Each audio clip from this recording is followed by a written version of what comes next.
Right, it's in the afternoon jam session. So trying out today, Fender Mustang Micro Plus, the new one that's just come out. You can see here, just flick this thing on and get a little display up there. But otherwise, what I dig about this thing is, first time trying it out with gain staging and different pedals and all that. So I'm running wireless into WL50, out of that into the Matthews Effect Architect V4. And that's got both a boost, two different types of boost. Hold that down.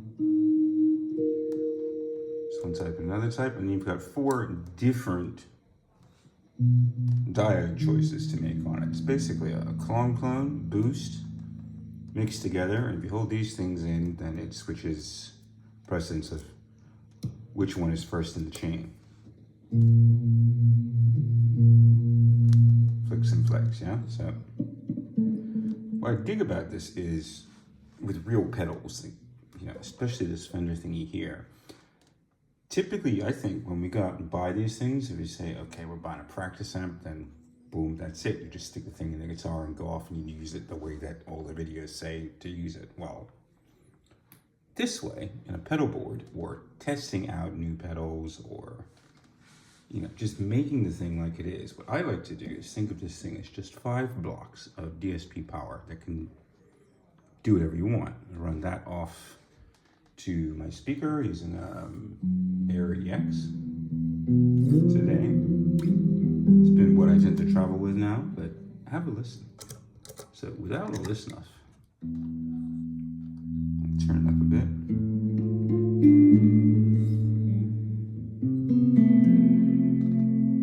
Beautiful, yeah? Bridge pickup.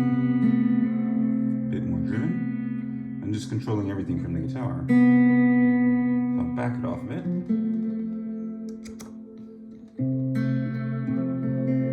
That would be clone with the traditional diodes. Boost that on top.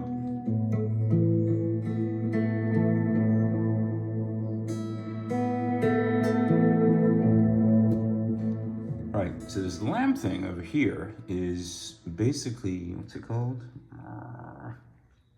Not a blues driver, a blues breaker type circuit, like King of Tone, basically, but super souped up, 18 volt internal pump, so it takes 9 volts in, but it juices the thing out, gives you loads of headroom, you can do presets on it. Both of these things are MIDI controllable, so let's have a listen to that.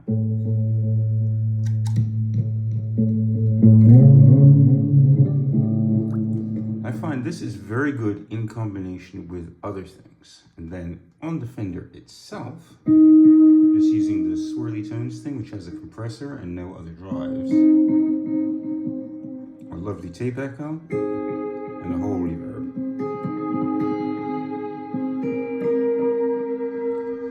And you've got your final volume there.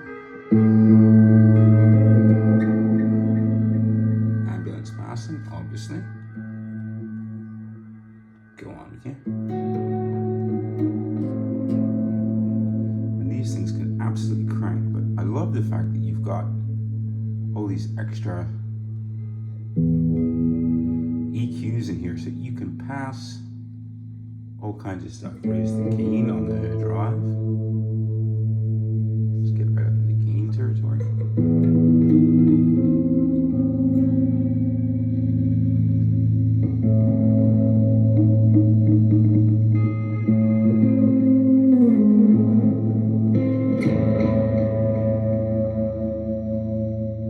Wicked for finding your tone right there in the moment. Now, because both of these things have presets on them and MIDI, what I'm just going to do is rehook up my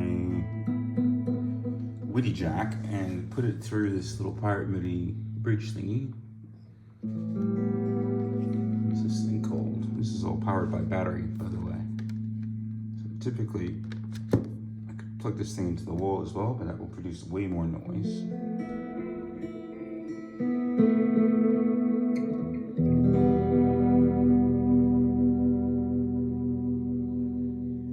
Anyway, quick check too. I think this thing sounds pretty good.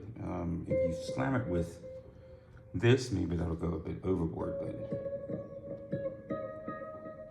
got loads of different pedals to try out. few delays and stuff like that. So really, I guess the point of this video is if you're looking at these things, don't think of it just as a headphone amp. Think of it as a mini rig. You know, tiny little mini rig. And if you're traveling with speakers, great. If you're not, the whole idea of, you know, try different flavors of them. There's the BOSS one next to it. And I really like the idea. As this guy was saying earlier, well, could you use these two things in series? And after today, looking at this, I was building a few presets with, you know, just a clone or just a rat or something like that, and 3 or 4 variations of it. And sure, you could. That could be your drive section, controlled on your screen with all that beautiful graphics and stuff. And this one, which has a much more complicated, much more capable signal chain, but only one drive, that could be the main rig. That could be the drives up front. You know, real easy. You could just take a mono lead out of this or summing cord, plug it into here. I've got one somewhere around here. It should work fine, but think of the grooviness of having, you know, your 2 apps controlling these 2 things alone. Batteries of 4 or 5 hours. You could just link this to the cable, make a nice little enclosure or something like that, and then you can do away with all this stuff somewhat. You know, you wouldn't. It's fun. It's lovely doing this, but I think this is really something that people should think about, you know, because for 130 bucks, either one of those puppies and a wireless, that's a lot of power and way less space, way less trouble, way less hassle. You can go with earphones and not disturb anyone. You can stick it into any kind of stereo Bluetooth thing. Watch the effects, but creative heaven. Anyway, starting out, got more stuff to do, but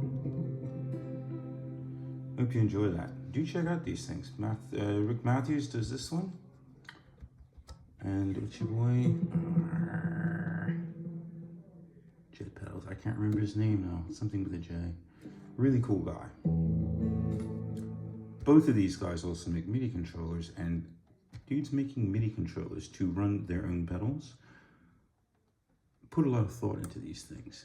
They are truly wicked the way that they work. So I should probably go and do some more videos on that at some point. But right now, moving around on the road all this week, the most important thing on a Sunday for me is just to chill.